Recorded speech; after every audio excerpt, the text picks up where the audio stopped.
Liverpool forward Diogo Jota. Well, the Liverpool manager Arne Slot has issued a statement through the club's website speaking of his sadness at the loss of Jota.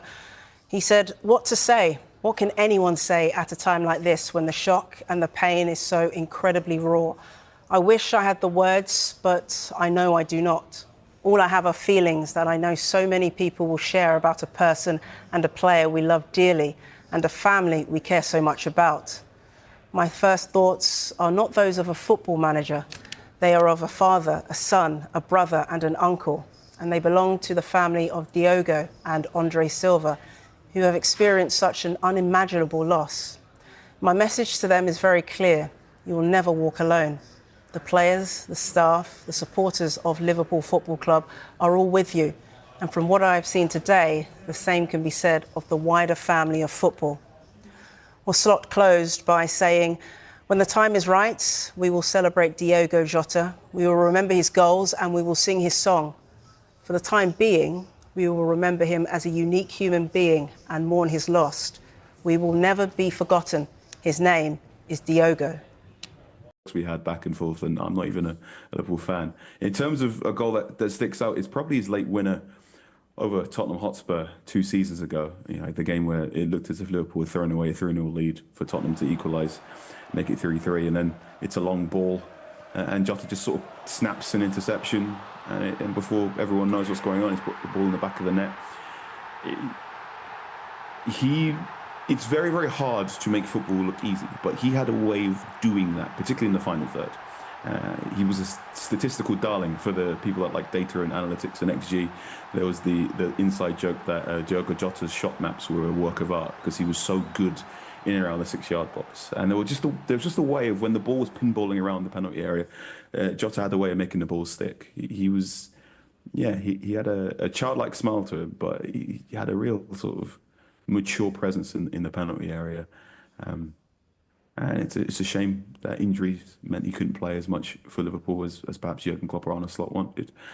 You think about the last goal he scored for Liverpool, it was against Everton, and it was quite a goal. It was vintage Diogo Jota. A couple of great moments there. Thank you very much for picking those out. In terms of looking ahead as to how Liverpool might well pay tribute to Diogo Jota, Andy, what kind of tribute could there be for him?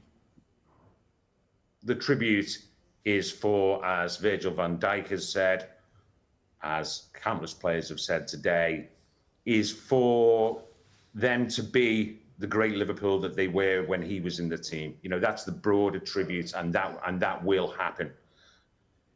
Arne Slot said today that, you know, they will ensure his legacy lives.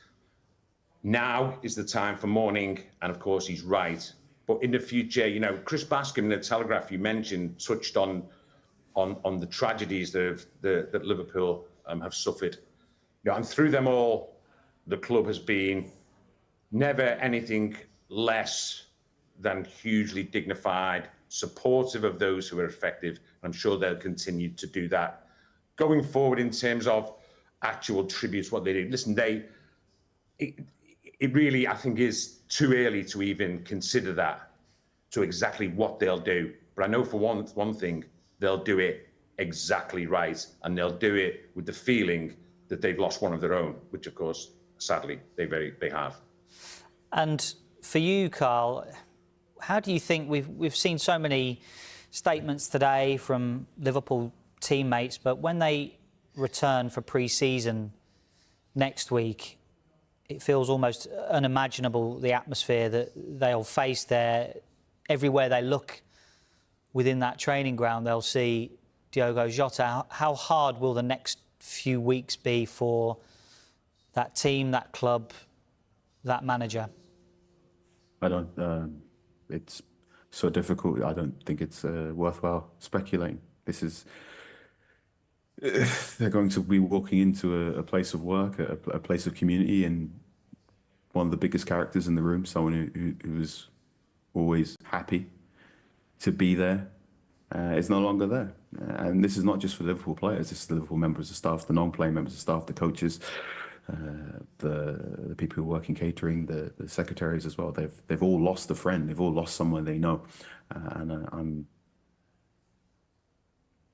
my thoughts are with them at this difficult time. It's never easy to lose someone so suddenly, especially someone who, as we're seeing through these tributes, was as brilliant, as kind, and as kind with their time as the